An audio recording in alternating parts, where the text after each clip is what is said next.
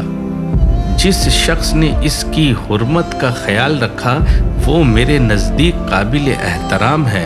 پھر اس کی طرف اونٹ یا دوسری سواری پر سوار ہو کر دور دراز سے دھول میں لپٹے ہوئے لوگ آئیں گے جو لرزتے ہوئے لبیک پڑھیں گے اور روتے ہوئے آنسو بہائیں گے۔ وہ اپنی آواز سے تکبیر کہیں گے، لہٰذا جو صرف میرے گھر کی طرف آنے کا ارادہ رکھے وہ میرا ملاقاتی ہے، کیونکہ وہ میری زیارت کرنے آیا ہے اور وہ میرا مہمان ہے۔ میری کریم ذات پر فرض ہے کہ میں اپنے مہمان کی بخشش کروں اور اس کی ضرورت کو پورا کروں۔ جب تک تم زندہ رہو گے اسے آباد کرو گے، اس کے بعد تمہاری اولاد میں سے بہت سے نبی، امتی اور قومیں ہوں گی جو ہر زمانے میں اسے آباد کریں گے۔ اس کے بعد حضرت آدم علیہ السلام کو حکم دیا گیا کہ وہ خانہ کعبہ کی طرف جائے جو زمین پر ان کے لیے اتارا گیا ہے اور اس کا طواف کرے جیسے کہ عرش پر فرشتوں کو کرتے دیکھا ہے۔ اس وقت کعبہ ایک یاقوت یا موتی کی شکل میں تھا۔ بعد میں جب نوح علیہ السلام کی قوم پر پانی کا سیلاب آیا تو اللہ تعالیٰ نے اسے آسمان پر اٹھا لیا۔ بعد میں انہی بنیادوں پر اللہ تعالیٰ نے حضرت ابراہیم علیہ السلام کو حکم دیا کہ خانہ کعبہ کو دوبارہ تعمیر کرے۔ روایت میں ہے کہ آدم علیہ السلام ہند سے باہر نکلے اور اس گھر کو جانے کا ارادہ کیا اور خانہ کعبہ پہنچ کر اس کا طواف کیا، حج کے سب ارکان ادا کیے۔ اس کے بعد عرفات کے میدان میں آدم علیہ السلام اور حوا علیہ السلام کی ملاقات ہوئی۔ دونوں نے ایک دوسرے کو پہچان لیا، ایک دوسرے کے قریب ہوئے، پھر دونوں ہند کی طرف روانہ ہوئے۔ وہاں آ کر اپنے رہنے کے لیے ایک غار بنایا۔ ابن ابی حاتم سے روایت ہے کہ رسول اللہ صلی اللہ علیہ وآلہ وسلم فرماتے ہیں کہ اللہ تعالیٰ نے حضرت آدم علیہ السلام کو گیہوئے رنگ کا، لمبے قد کا اور زیادہ بالوں والا بنایا تھا۔ اللہ تعالیٰ نے پھر ان کی طرف ایک فرشتہ بھیجا جس نے انہیں وہ چیزیں بتائی جو ان کے لباس کی ضرورت کو پورا کرے۔ روایت ہے کہ یہ لباس بھیڑ کی چوپاہوں کی اور درندوں کی کھالوں سے بنا ہوا تھا، لیکن بعض علماؤں کا کہنا ہے کہ یہ لباس ان کی اولادوں سے پہنچا تھا۔ ان کا لباس تو جنت کے وہی پتے تھے جو جنت سے اترتے وقت اپنے جسم پر لپٹے ہوئے تھے۔ اللہ تعالیٰ نے حضرت آدم علیہ السلام کی پشت سے پیدا ہونے والی تمام اولاد سے عرفات کے میدان میں عہد لیا۔ اللہ نے عرفات کے میدان میں حضرت آدم علیہ السلام کی پشت سے پیدا ہونے والی اولادوں کو نکالا اور اپنے سامنے چونٹیوں کی طرح پھیلا دیا۔ اس کے بعد ان سے وعدہ لیا اور فرمایا، ارستو بربکم اعلیٰ، کیا میں تمہارا رب نہیں ہوں؟ انہوں نے کہا، بلا شک، کیوں نہیں؟ اور اسی دن قلم نے قیامت تک ہونے والی سب باتوں کو لکھ لیا۔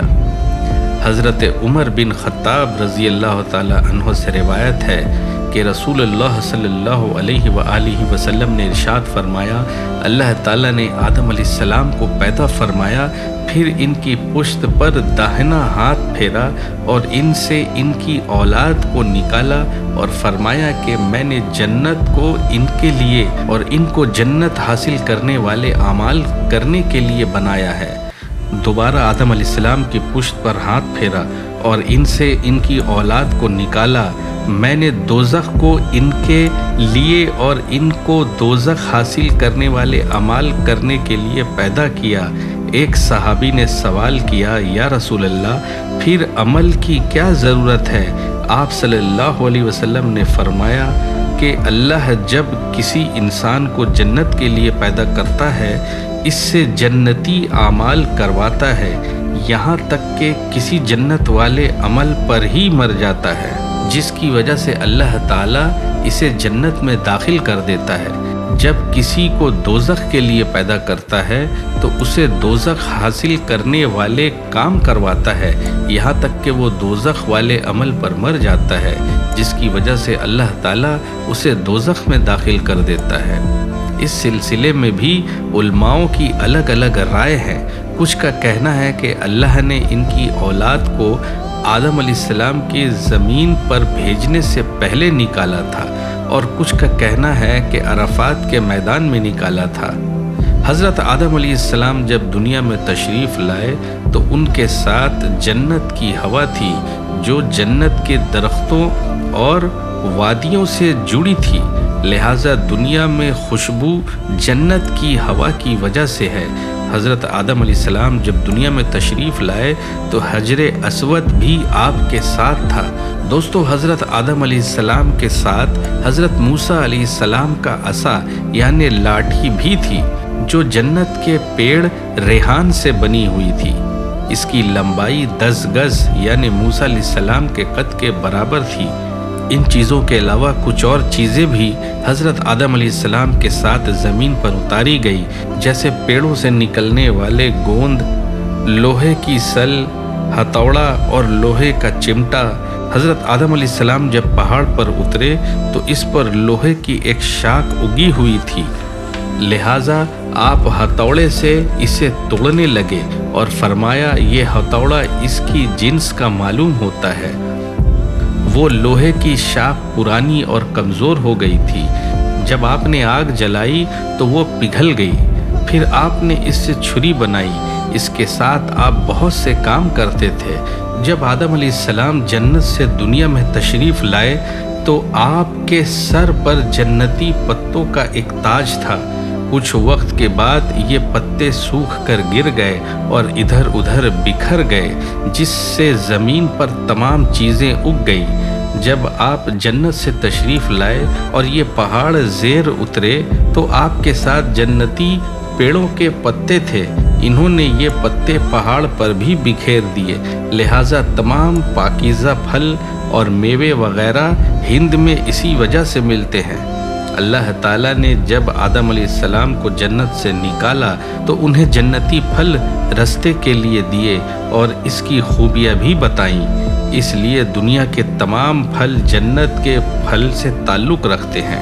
ساری روایتوں کی روشنی میں یہ نتیجہ نکلتا ہے کہ تمام پاکیزہ چیزوں کی اصل جنتی پتے ہیں جو آدم علیہ السلام اپنے ساتھ لائے تھے۔ چونکہ آپ کو ہند میں اتارا گیا تھا، اس لیے ہر طرح کا پھل یہاں ملتا ہے۔